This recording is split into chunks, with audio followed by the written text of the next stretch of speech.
열왕기상 11장 9절입니다.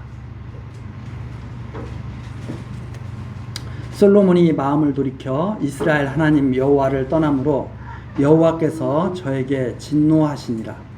여호와께서 일찍이 2번이나 저에게 나타나시고 이 일에 대하여 명하사 다른 신을 쫓지 말라 하셨으나 저가 여호와의 명령을 지키지 않았으므로 여호와께서 솔로몬에게 말씀하시되 네게 이러한 일이 있었고 또 네가 나의 언약과 내가 네게 명한 법도를 지키지 아니하였으니 내가 결단코 이 나라를 네게서 빼앗아 네 신복에게 주리라.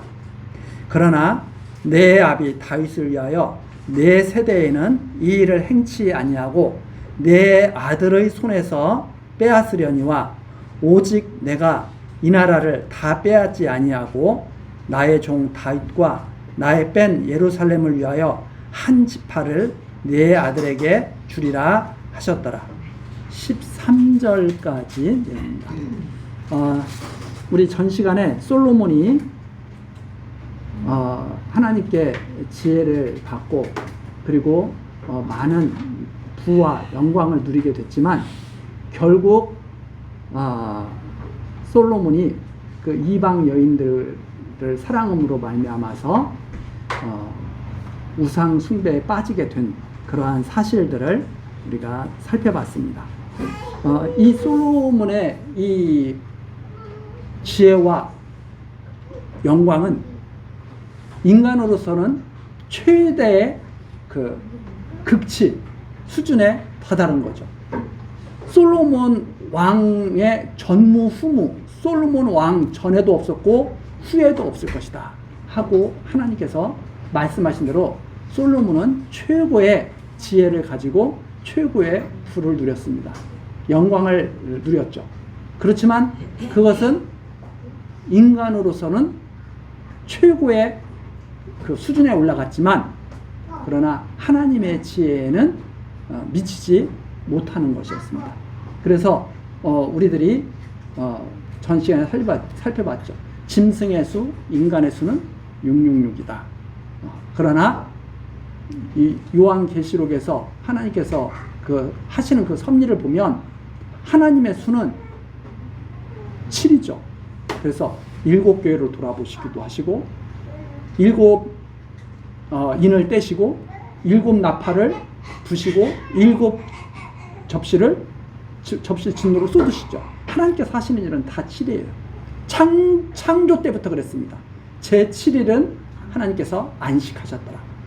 이 안식이라고 하는 것은 하나님께서 편히 쉬었다 이런 그냥 단순히 그렇게 이해할 수도 있지만 하나님이 이루신 모든 일이 하나님께서 이루신 대로 다 흡족하게 된 거예요. 그래서 이 제7의 안식은 하나님이 누리는 그 안식은 바로 우리 성도들이 나중에 참여하게 될 그 안식에 대한 그 하나님의 언약의 말씀이 바로 거기서부터 담겨 있는 거죠. 성도들이 누릴 것은 이 세상에서 누리는 그러한 안식이 아니라 하나님 안에서 누릴 영원한 참 안식, 온전한 안식, 제7일에 누리는 그 안식이 될 것이다. 이렇게 생각을 하게 됩니다. 어쨌든 9절에 솔로몬이 마음을 돌이켜서 하나님을 떠났습니다. 2번이나 나타나셨습니다. 여호와께서 일찍이 2번이나 저에게 나타나시고 그런데도 솔로몬은 명을 쫓지 않고 이방 여인들을 사랑해서 우상 숭배에 빠져들고 말죠. 그래서 이 솔로몬의 이 모습을 하나님께서 보시고 이미 언약하신 말씀 따라서 솔로몬에게 하시는 말씀이 이 나라를 갖다가 빼앗아서 내 신복에게 줄 것이다. 그러나 내 아비 다윗을 생각해서 너에게는 행하지 않고 너의 아들에게 행하겠다. 그러면서 내가 이 나라를 다 빼앗지 아니하고 나의 종 다윗과 나의 뺀 예루살렘을 위하여 한 지파를 내 아들에게 주리라. 이 말씀하신 거죠. 여기에서 우리가 오해할 만한 말씀이 뭐가 있느냐? 우리들은 잘못했으면 벌을 받아야지 뭐. 이건 익숙해요. 근데 사실 잘못했다고 벌 받는다고 좋아할 사람은 없습니다. 잘못해서 벌을 주면 왜 이렇게 나에게 심하게 돼?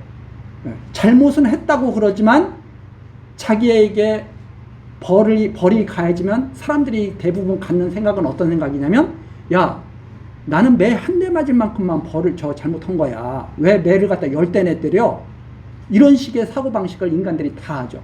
그래서 그러한 사고방식의 내면에는 뭐가 있냐면, 내 죄는 경해. 내 죄는 아주 가벼운 죄야. 이건 인간이라면 누구나 할 수 있는 죄니까 그건 죄라고도 말할 수 없어. 근데 그거 가지고 나를 갖다가 벌해? 다 이런 심리를 갖고 있는 거죠. 한마디로 말해서 아주 오만하고 교만한, 진짜 죄를 지었다고 생각하면 매를 100대 때리던 1000대 때리던 맞아야 돼. 근데 사람들은 그렇게 생각하지 않습니다. 왜 나를 100대나 때려? 왜 나를 그냥 잘못해서 훈계로 끝내? 대부분 다 이런 생각을 가지고 있죠. 왜 그런가 하면 죄에 대한 본질에 들어가지 못했기 때문에 그렇습니다. 죄값은 아무리라도 요만한 죄가 있어도 하나님 앞에서는 다 사망이에요. 근데 사람들은 그렇게 생각하지 않죠. 저 사람의 죄는 이만큼이고 내 죄는 이만큼 있다고 생각합니다. 손톱만큼 있다고 생각합니다. 그래서 예수님이 그러한 사람들을 보고, 야, 내 눈에 들어있는 들보나 제대로 봐, 말하는 거죠. 다 우리 인간은 죄값으로 사망입니다. 이미 사형 선고를 받은 거예요. 그래서 모든 인간은 다 죽잖아요. 죄값으로 죽는 거예요, 다. 제가 왜 이런 말씀 드리냐면, 이렇게 솔로몬에게 하나님께서 하신 말씀이 이 말씀이잖아요. 내가 너에게 벌을 내릴 거야. 그런데 다윗을 생각해서 너한테는 내가 그 일을 행하지는 않겠다. 내 아들 르호보암에게 그때 그 일을 행할 거야. 이렇게 말씀하시죠. 그러면 이걸 어떻게 이해를 하냐면 사람들이 이렇게 이해를 합니다. 다윗 때문에 솔로몬은 무사히 넘어갔고, 이 솔로몬이 잘못했는데 그 아들이, 솔로몬의 잘못으로 인해서 그 아들이 벌을 받는 거네. 이렇게 아주 단편적으로 이해를 하고 넘어가요. 그러면서 그렇게 이해하는 사람들이 뭐라고 그러냐면, 여러분이 잘해야 여러분 자식들이 잘 됩니다. 이렇게 말을 하는 거죠. 근데 가만히 보세요. 부모가 공부를 못했어도 공부 잘하는 자식이 태어납니다. 반대로 부모가 공부를 아주 잘했어도 공부 못하는 자식도 태어나요. 항상 부모 때문에 자식이 어떻게 되는 것은 맞지는 않습니다. 그러나 그렇게 될 확률이 많죠. 왜 그런가 하면 공부를 잘한 부모님들 밑에서 자라는 자녀들은 그 부모님들이 하는 것을 보고 배울 확률이 높거든요. 그러니까 부모님이 책 읽는 거 좋아하면 자녀들도 책 읽는 거 좋아하고, 그렇게 되는 거예요. 저는 책을 좋아했지만 책을 읽지는 않습니다. 사놓기만 했지. 근데 문제는 그걸 본 우리 애는 책을 사요. 제가 안타까워서, 야, 읽지도 않을 책 사지 마. 그때 읽는데. 그래서 제가 그랬습니다. 쓸데없는 책 읽느라고 시간 낭비하지 말고 성경을 조금 더 봐라. 그래도 안 들어. 왜? 보는 것이 매일 책 사가지고 꽂아놓는 거 봤거든. 그래서 제가 가끔다 그런 말씀 드리잖아요. 사는 책 게으르기야. 왜? 읽지 않았으니까 버릴 수는 없어. 조금 앞에 읽다 말아서 꽂아놨어. 버릴 수는 없는데 쌓여있어. 그래서 꼼짝 달싹할 수 없는, 먹을 수도 없고 버릴 수도 없는 계륵 같은 존재가 책이다. 그래서 사람들은 그럴 거예요. 저 사람 참 이상한 사람이야. 책을 읽지 않으면, 하루라도 읽지 않으면 입안에 가시가 돋친다는 말이 있는데 저 사람은 가시가 얼마나. 제가 드리는 말씀은 책다운 책을 읽어라. 세상에 있는 모든 책을 읽으려고 하지 말고 제대로 된 책 한 권만 계속 읽어서 통달을 해라. 차라리 그게 낫다. 이런 뜻으로 제가 드리는 말씀입니다. 시간이 많아가지고 책 한 권 통달하고 다른 책 통달하면 또 읽어도 돼요. 그러나 이해도 하지 못하고 제대로 읽지도 않으면서 쌓아놓은 책, 집에다 쌓아놓을 필요 없습니다. 지금은 도서관에 얼마든지 가서 읽을 수 있는데 도서관에 가기에는 싫고 책은 읽고 싶고, 책 사가지고 책장에 꽂아놓고 그 좁은 집에서 그것 때문에 제대로 다른 것 필요한 것도 제대로 못 놓고 청소도 제대로 못하고, 그게 뭐예요? 그렇게 하지 마라. 차라리 그런 뜻에서 말씀드리는 거지. 제가 책 사서 읽고 싶은 분은 많이 읽으세요. 그러나 진짜 귀한 책을 귀한 책으로 알고 읽어야 된다. 그리고 책을 읽더라도 통달해야 된다. 자꾸 읽어서. 자, 다윗을 생각해서 너의 대는 안 할 거야. 내 아들 르호보암에게 할 거야. 지금 이랬다 이 말입니다. 그러면 아니 솔로몬이 잘못했는데 왜 솔로몬 대회는 안 해요? 아버지가 잘못했으면 아버지한테 해야지. 왜 아들한테? 성경이 그렇게 돼 있던가요? 근데 여기를 그렇게 읽는다면 성경을 잘못 이해한 것이다. 미리 가서 한번 보시겠습니다. 예레미야 31장. 예레미야 31장 29절. 여호와께서 역사 섭리를 이스라엘에게 하실 거예요. 그리고 역사 섭리가 다 이루어지면 29절. 그때 그들이 예레미야 31장 29절입니다. 그때 그들이 다시는 이르기를 아비가 신포도를 먹었으므로 아들들의 이가 시다 하지 아니하겠고. 아버지가 신포도를 먹었으면 누구 이가 쉬어야 돼요? 아버지의 이가 쉬어야 되죠. 그런데 아들의 이가 시다. 이런 말을 하지 않겠다. 다시는 이 하나님의 섭리를 제대로 다 이해하고 나면 그런 말을 안 할 것이다. 30절. 신포도를 먹는 자마다 그 이가 심같이 각기 자기 죄악으로만 죽으리라. 자, 르호보암 때 나라가 신복에게 갑니다. 여로보암에게 갑니다. 솔로몬의 죄 때문에 가는 걸까요? 르호보암의 죄 때문에 가는 걸까요? 르호보암의 죄가 거기에 있는 거예요. 근데 솔로몬의 죄 때문에 르호보암 때 나라가 갈렸다. 이렇게 말하는 것은 너무나 역사 섭리를 단편적으로 봅니다. 하나님의 전체 섭리를 보고 나면 그런 말을 하지 않을 것이다. 자, 또 하나 살펴볼까요? 에스겔 18장 1절입니다. 여호와의 말씀이 또 내게 임하여 가라사대 너희가 이스라엘 땅에 대한 속담에 이르기를. 이스라엘 땅에도 이런 속담이 돌아다녀요. 이스라엘 땅에 대한 속담에 이르기를 아비가 신포도를 먹었으므로 아들의 이가 시다고 하면 어찌미뇨. 나 주 여호와가 말하노라. 내가 나의 삶을 두고 맹세하나니. 하나님이 당신을 두고 맹세한 최고의 권위의 말씀이에요. 너희가 이스라엘 가운데서 다시는 이 속담을 쓰지 못하게 되리라. 이건 이스라엘에게 전혀 어울리지 않는 속담이에요. 조상 탓 이런 말은 이스라엘 속담에서는 있어서는 안 될 속담이에요. 자, 그러면 4절. 모든 영혼이 다 내게 속한지라. 모든 영혼은 다 하나님 앞에 각자 서는 거예요. 아비의 영혼이 내게 속한 같이 아들의 영혼도 내게 속하였나니. 아버지와 아들이 다 하나님 앞에서 각자 서는 거다 이 말입니다. 범죄하는 그 영혼이 죽으리라. 아버지가 범죄해서 아들이 죽는 거고, 그런 것이 아니라 아버지가 범죄해서 아버지가 죽는 거고, 아들이 범죄했으면 아들이 죽는 거지. 무슨 아버지의 죄 때문에 아들이 죽고 아들의 죄 때문에 손자가 죽고 그런 게 어디 있어요? 그런 게 없다. 여호와의 맹세. 이런 일은 결코 없을 것이다. 자, 그렇다면 우리가 예를 들어서 중세시대 때 면죄부를 샀습니다. 죽은 사람이 지옥 가지 않고 천국 가도록 면죄부를 팔았어요. 있어서 될 일이에요, 안 될 일이에요, 그건. 하나님의 맹세를 우습게 여기는 것이죠. 아버지의 죄를 아들이 사해줘요?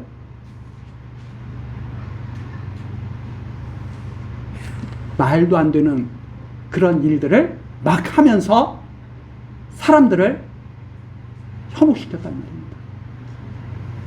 그런 일이 있을 수가 없는 거예요. 다 각자 죄는 하나님 앞에서 각자 나타나는 거예요. 모든 사람은 그래도 다 죽는 거예요. 아니, 나도 죄인인데, 나도 죽을 죄인인데, 죽을 죄인을 내가 살게 해줘요? 나도 내가 못 사는데? 자, 그렇다면 열왕기로 다시 돌아오셔서 열왕기 11장 12절. 그러나 내 아비 다윗으로 하여 내 세대에는 이 일을 행치 아니하고 내 아들의 손에서 빼앗으려니와. 자, 솔로몬이 잘못한 것 때문에 아들의 손에서 빼앗겼다는 말씀으로 들려요? 아니면 이것이 하나님의 정하신 뜻대로 솔로몬과 르호보암을 통해서 하나님께서 정하신 때 정하신 일을 행하시겠다는 말씀으로 들립니까? 바로 그 내용이에요.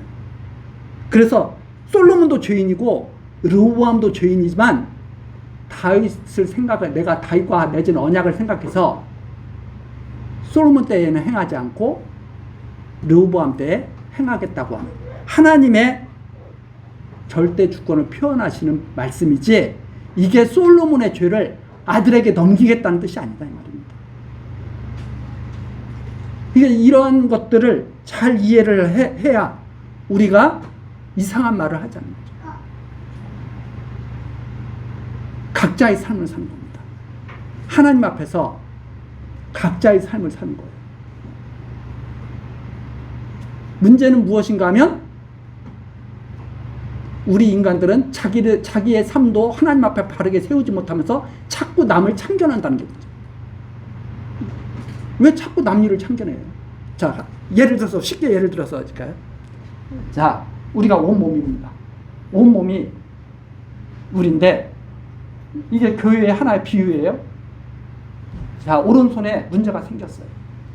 오른손에 문제가 생기니까 세상 사람들이 그렇게 말을 합니다. 어느 한쪽에 문제가 생겨요.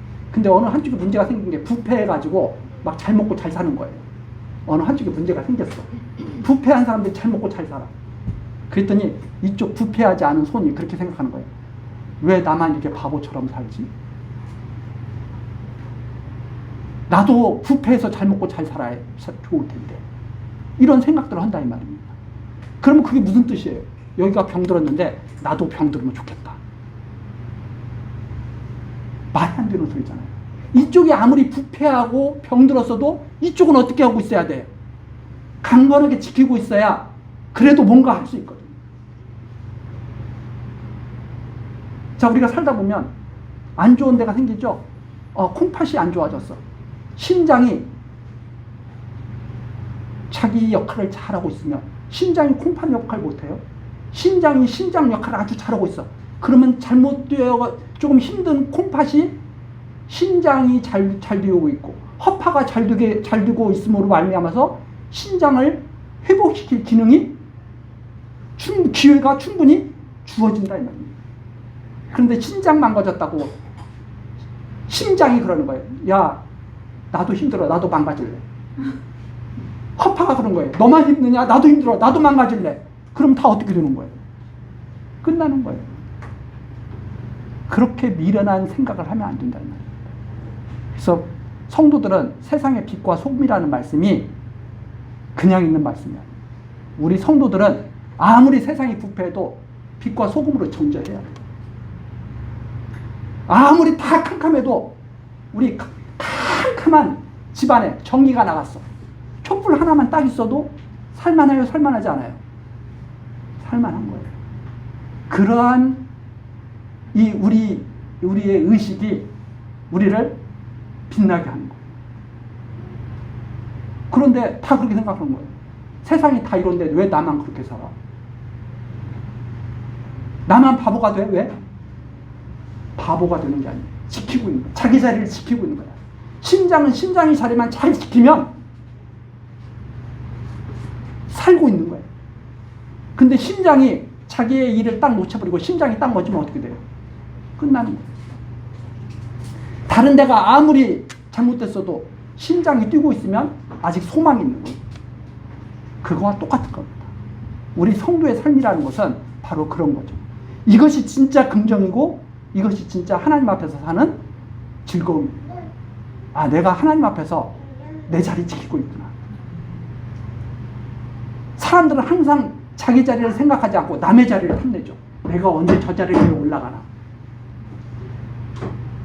그래가지고 내가 차지하려고 하는 그 자리가 언제 비나만 보고 있어.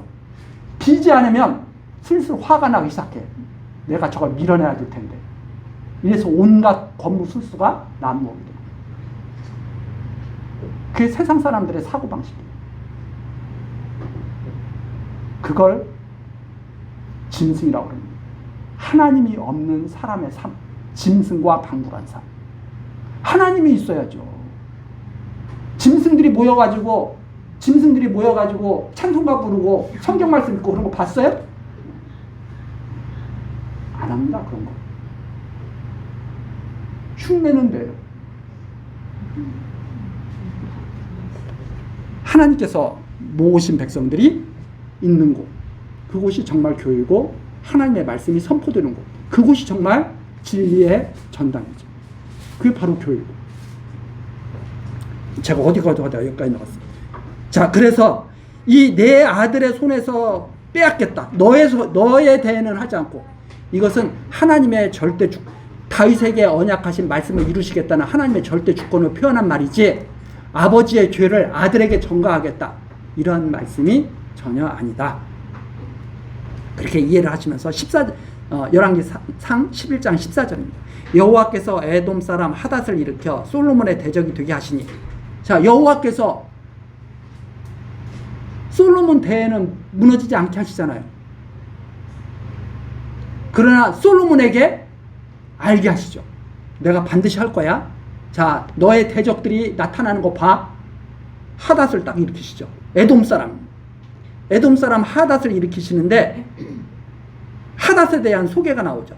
저는 왕의 자손으로서, 그러니까 에돔의 왕족이에요. 에돔에 거하였더라. 전에 다윗이 에돔에 있을 때, 에돔과 전쟁할 때 군대 장관 요압이 가서 죽임을 당한 자들을 장사하고, 이스라엘과 전투를 했을 때 그 이스라엘 그 군사들도 죽을 거 아닙니까? 그들을 장사하고 에돔의 남은 자들을, 에돔의 남자를 다 쳐서 죽였는데, 요압은 에돔의 남자를 다 없이 하기까지 이스라엘 무리와 함께 6달을 그곳에 유하였다. 6달을 거기에서 머물면서 다 쳐 죽인 거예요. 17절, 그때의 하닷은 작은 아이라. 곧 그때 하닷이 어린 소년이에요. 그 아비 신복 중 두어 에돔 사람과 함께 도망하여 애굽으로 가려 하여, 살기 위해서 도망한 거예요. 미디안에서 발행하여 바란에 이르고, 거기서 사람을 데리고 애굽으로 가서 애굽 왕 바로에게 나아가매, 바로가 저에게 집을 주고 먹을 양식을 정하며 또 토지를 주었더라. 애굽까지 도망가게 됐어요. 망명길에 오르게 됐어요. 살아남기 위해서. 그런데 애굽 왕이 아주 환대를 해주는 거예요. 에돔의 왕족이 망명했다고 환대를 해줘요. 19절, 하닷이 바로의 눈앞에서 크게 은총을 얻었으므로. 바로가 하닷을 너무나 좋아해. 사람이 사람 좋아하는 거 참 좋은 일이죠. 너무 좋아요. 근데 왜 좋아하느냐? 이게 문제죠. 엄청난 환대를 받습니다. 어느 정도로 좋아하느냐? 바로가 자기의 처제 곧 왕비 다브네스의 아우로 저의 아내를 삼으매. 서로 동서지간이 됐어요. 얼마나 아꼈으면 자기의 아내의 동생을 하닷에게 주어가지고, 야, 우리 사이좋게 잘 지내자, 이렇게 했어요. 20절입니다. 다브네스의 아우가 그로 말미암아 아들 그누밧을 낳았더니, 다브네스가 그 아이를 바로의 궁중에서 젖을 떼게 하며, 또 자매 사이도 너무 좋아. 그래서 왕비가 자기 동생이 낳은 아들을 궁에서 데려다가 키워. 젖 먹이면서. 그누밧이 바로의 궁에서 바로의 아들 가운데 있었더라. 완전히 바로의 왕자처럼 자랐어. 대단하잖아요. 에돔이 망해가지고 도망갔는데, 도망간 애굽에서 귀한 대접받으면서 이렇게 지내. 근데 21절입니다. 하닷이 애굽에 있어서 다윗이 그 열조와 함께 잔 것을 장것과 군대 장관 요압이 죽은 것을 듣고 바로에게 고하되, 나를 보내어 내 고국으로 가게 하옵소서. 바로가 저에게 이르되, 내가 나와 함께 있어 무슨 부족함이 있기에 내 고국으로 가기를 구하느냐? 대답하되, 없나이다. 그러나 아무쪼록 나를 보내옵소서 하였더라. 자, 하닷은 애국자인가요, 아닌가요? 자기 혼자 잘 먹고 잘 살 수 있는데 다윗이 죽고 요압이 죽었어? 야, 그렇다면 에돔을 재건할 때가 왔구나. 바로에게 나와가지고 제 나라로 가겠습니다. 고생을 자초해요. 제가 왜 이런 말씀을 이렇게 드리냐면 사람들의 시각으로 세상을 바라보면 항상 이런 시각을 갖게 된다. 야, 애국자네. 이런 사람이야말로 우리나라의 지도자가 돼야 되겠네요. 자, 성경에서 요거 딱 떼가지고 하닷을 딱 들어서 여러분, 우리 성도들은 다 하닷 같은 애국자가 되어야 됩니다 하면은 좋을 것 같아요? 나쁠 것 같아요? 조심해야 될 일이다, 이 말입니다. 제가 왜 이런 말씀 드리냐면 성경을 가지고 얼마든지 자기가 원하는 메시지를 선포할 수 있어요. 그러나 성경 가지고는 내가 원하는 메시지를 선포하는 게 아니라 하나님의 뜻이 무엇인가를 밝히 드러내서 전해줘야 되죠. 그럼 이걸 지금 왜 밝혀주고 있는 거예요? 하나님이 하닷을 어떻게 솔로몬의 대적으로 키우시는가? 왜 이런 일을 계획하셨는가? 이것 좀 생각해 보라고. 하나님께서는 왜 이런 역사 섭리를 하시는지 좀 생각해 보라고. 다윗에 대해 말씀하신 언약의 말씀을 이루시는 것을 보여주시려고. 지금 이런 말씀을 지금 하는 거죠. 여기서 무슨 애국심 배우라고 이런 말씀 하시겠어요?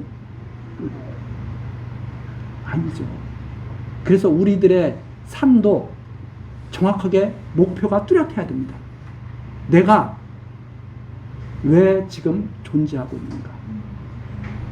이 하닷은 지금 하나님의 뜻에 따라 존재하고 있는 거예요.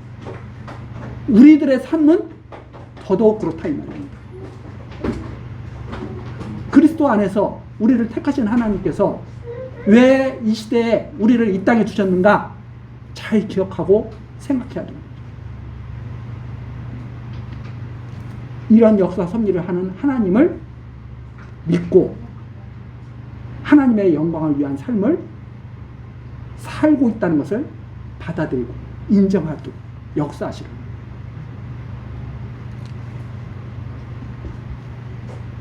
돌아가겠다고 고집을 피웁니다. 자, 이렇게 해서 에돔 사람 하닷이 솔로몬의 대적이 되게 하셨다. 14절. 목적이죠.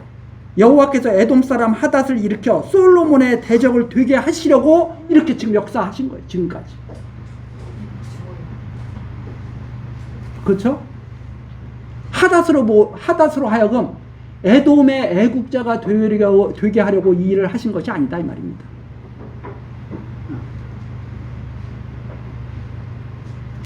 그 다음에 23절이에요. 또 설명을 해줍니다. 하나님이 또 엘리아다의 아들 르손을 일으켜 솔로몬의 대적이 되게 하시니. 자, 다 누가 솔로몬의 대적을 세우시고 계셔요? 하나님이. 왜? 솔로몬에게 이미 말씀하신 대로 다 이루시려고. 다윗에게 말씀하신 대로 다 이루시려고. 하나님이 또 엘리아다의 아들 르손을 일으켰다. 솔로몬의 대적이 되게 하시니 저는 그 주인 소바왕 하닷에셀에서 도망한 자라. 다윗이 소바 사람을 죽일 때 르손이 사람들을 모으고 그때에 괴수가 되며 다메섹으로 가서 운거하고 거기서 왕이 되었다. 다윗이 또 전쟁을 해서 소바 사람들을 죽일 때 르손이 한 무더기를 끌고 나와가지고 거기서 지가 스스로 왕이 된 사람이에요. 근데 하나님께서 왜 이렇게 역사 섭리를 하셨다고요? 솔로몬의 대적이 되게 하시고. 하나님께서는 우리의 모든 것을 다 하시는 분이죠. 솔로몬이 하나님의 말씀을 듣지 않을 것을 이미 아십니다. 그래서 하나님께서는 미리 다 이렇게 준비를 다 하신 겁니다. 당신이 아브라함과 다윗의 언약을 이루시는 하나님이신 것을 증거하시는. 자, 하나님이 하시는 일을 막을 수 있겠어요? 없겠어요? 막을 수가 없어요. 하나님이 하시는 일을 우리는 막을 수가 없습니다. 근데 우리가 여기에서 딱 보면서 살아남아서 대적들이 되는 자가 있잖아요. 하나님이 하시는 일이에요.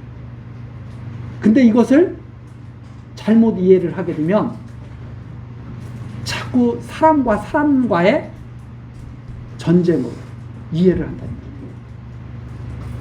지금 하나님께서 싸우고 계신 거예요. 하나님께서 지금 홀로 역사하고 계신 것이다. 이 말입니다. 그래서 25절 솔로몬의 일평생에 하닷에 끼친 환난 외에 르손이 수리아의 왕이 되어 이스라엘을 대적하고 미워하였더라. 솔로몬이 그 타락한 그 이후에 이게 솔로몬의 아주 큰 고민거리, 근심이 되는 거죠. 자, 그런데 26절입니다. 드디어 결정적인 일이 탁 터집니다. 그 결정적인 일이 무엇인가 하면 26절이에요. 솔로몬의 신복 느밧의 아들 여로보암이 또한 손을 들어 왕을 대적하였으니, 외부에서 대적하는 게 아니라 이제 내부에서 대적자가 나타나기 시작해요. 지금까지는 에돔, 또 저 소바, 이런 외부의 대적이잖아요. 제일 무서운 게 내부의 대적입니다. 저는 그래서 우리들의 삶의 가장 큰 문제는 외부에서 오는 도전이 아니에요. 우리 내부에서 일어나는 도전이지. 외부 사람들 때문에 내가 머리 아프고 골치 아픈 것은 그것은 해볼 만한 싸움이에요. 그런데 가장 힘든 싸움이 뭐냐면 내 안에서의 싸움, 내 안에서 영과 육의 싸움. 이게 가장 결정적인, 우리의 삶을 결정적으로 힘들게 하는 게 바로 내부에 있다는 겁니다. 우리 내부에. 근데 많은 사람들은 자기 내부를 돌아보는 게 아니라 항상 외부의 대적들을 돌아보죠. 그래서 내가 저 사람 때문에 못 살고 이 사람 때문에 힘들고 항상 그런 생각을 하지만 진짜 힘든 것은 자기 내부의 육신의 소욕 때문에 힘들다는 말입니다. 여기 어쨌든 여기에 보면 솔로몬 드디어 내부에서, 나라 내부에서 문제가 생겨요. 솔로몬의 신복 느밧의 아들 여로보암이 또한 손을 들어 왕을 대적하였으니 저는 에브라임 족속인 스레다 사람이요 그 어미의 이름은 스루아니 과부더라. 엄마는 홀로 자식을 키운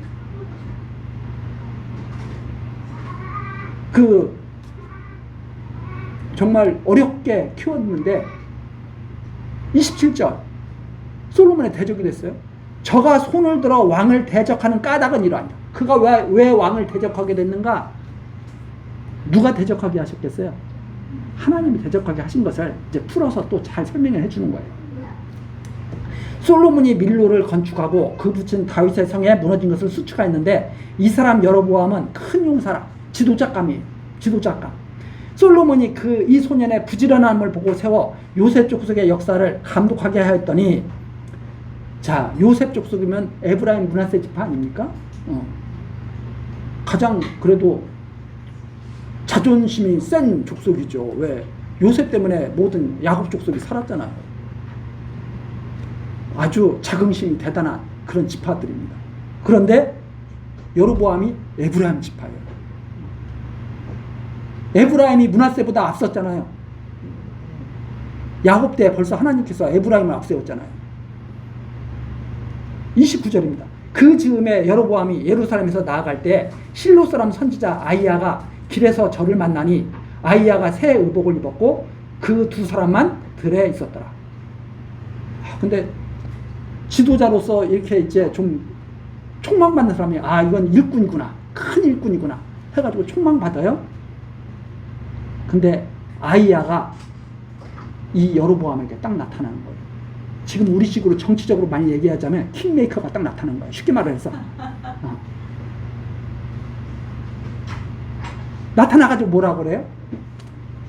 너가 왕 될 거야. 이러는 거죠. 그 내용이 지금 나오기 시작하는 거예요. 30절.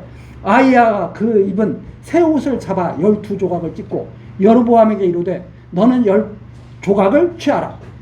12조각을 찢고 10조각을 취하라. 이스라엘 하나님 여호와의 말씀이 내가 이 나라를 솔로몬의 손에서 찢어 빼앗아 10지파를 내게 주고. 누가 준다고요? 여호와 하나님이 주는 거예요.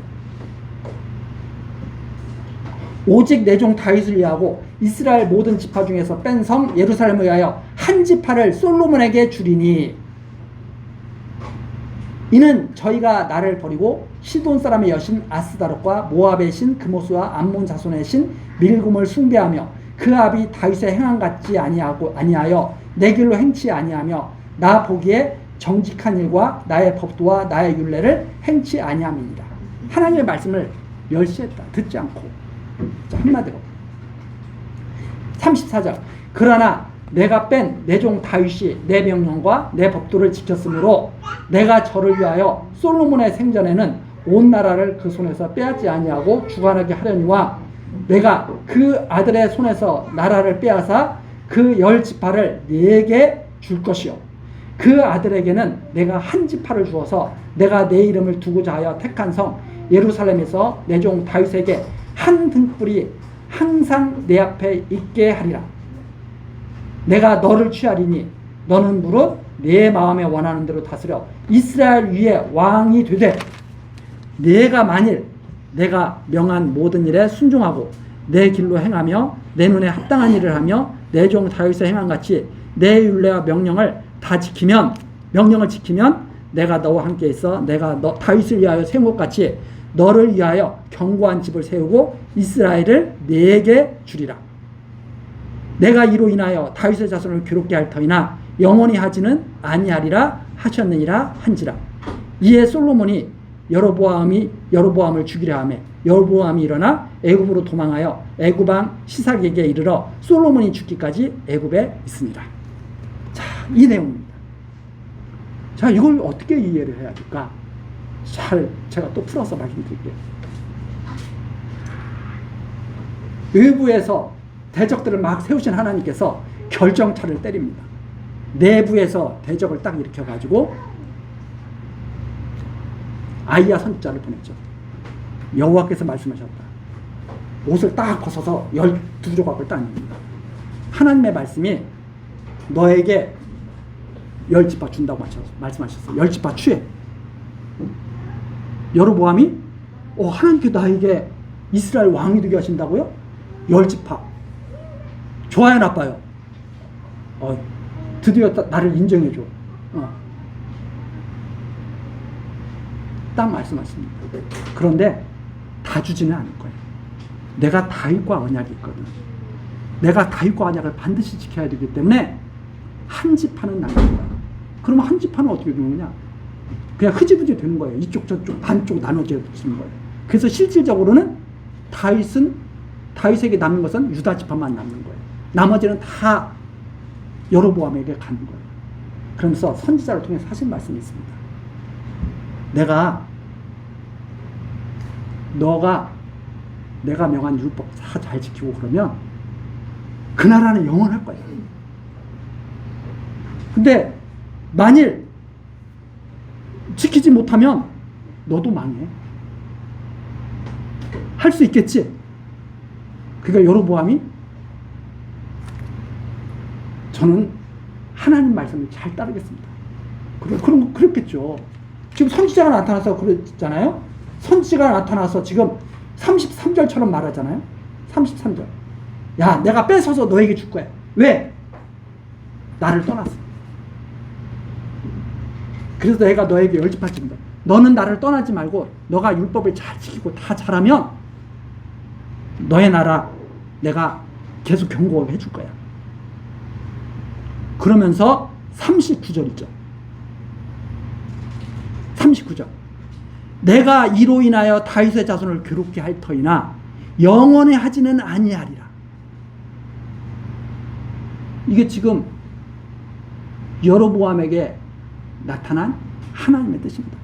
너 다윗의 집을 괴롭게 하기 위해서 너를 세우는 거야.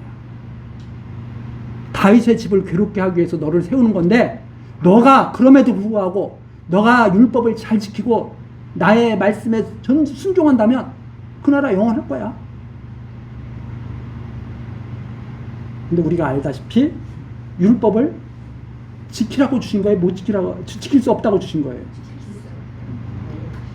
아브라함과 다윗의 길로 가라고 주신 게 율법이거든요.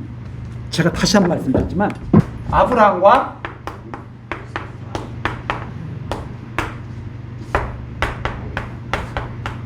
다윗의 자손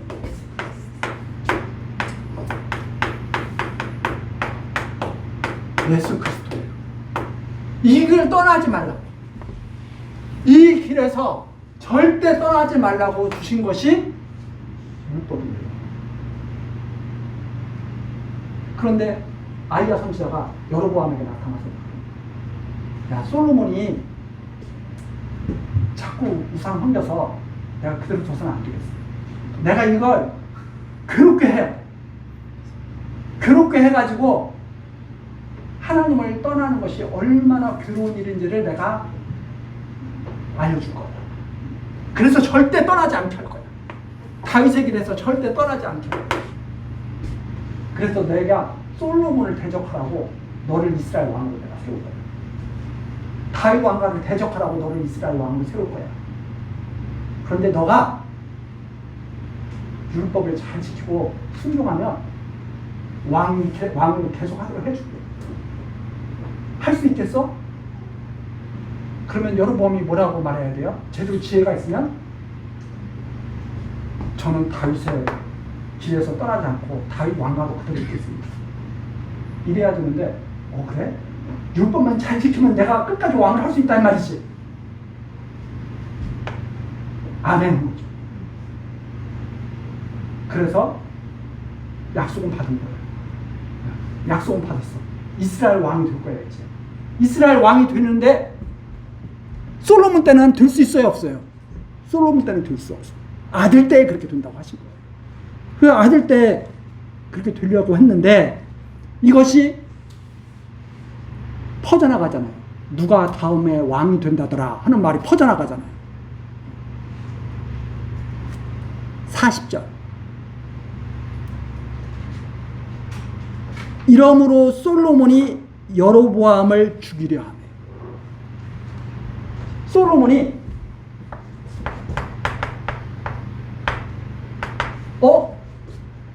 여로보암이 북쪽 이스라엘 10지파를 데리고 나서 왕이 돼?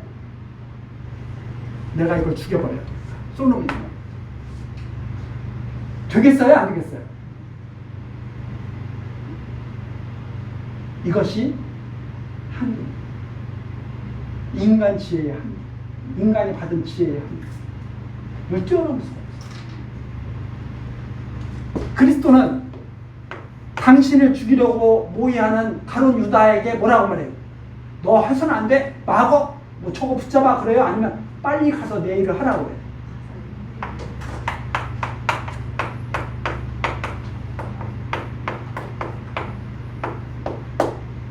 참지.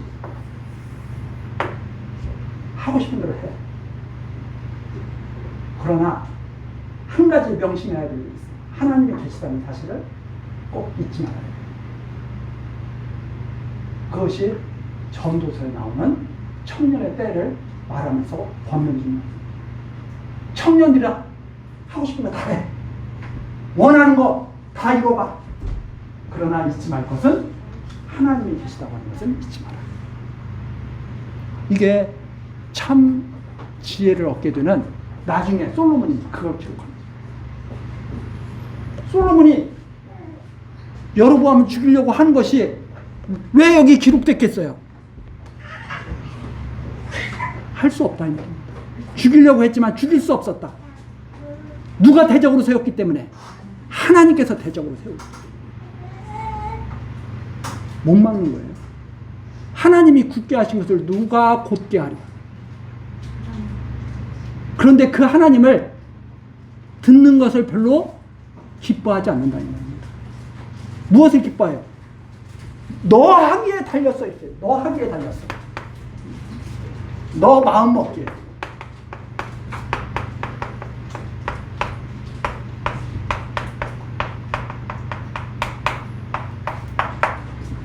세상 사람들이 이렇게 말해. 너 마음 먹기에 달렸어? 맞는 말이기도 하지만 틀린 말이에요. 왜 맞는 말이냐? 내 마음을 내가 먹을 수 있는 게 아니다 이 말입니다. 내가 부지런히 일해서 돈을 모으고 싶어. 너 마음 먹게 달렸어. 너 부지런히 일해서 돈 모아줘요. 근데 그 마음을 누가 주관하시느냐? 하나님이 주관하십니다.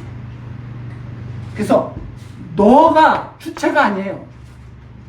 하나님께서 너의 마음을 주장하셔서 이루신다. 하나님께서 너의 마음을 주장하지 않으시면, 그리고 하나님께서 옆에 사람의 마음을 주장하지 않으시면 나는 못 이룰 수도 있어요. 나는 성공하고 싶어도 옆에 사람이 방해할 수 있어요. 그러나 하나님께서 마음을 먹게 하시고 옆에 사람도 마음 먹게 하셔서 돕게 하시고 이러면 일이 이루어진다. 그런데 너무나 단편적으로 보고 너 마음 먹기에 달렸어. 그러면 일이 이루어지지 않아. 그럼 누구 마음이 잘못된 거예요? 그 사람 마음이 잘못됐으니까 안 이루어지지. 그렇게 돼버리는 거예요. 하나님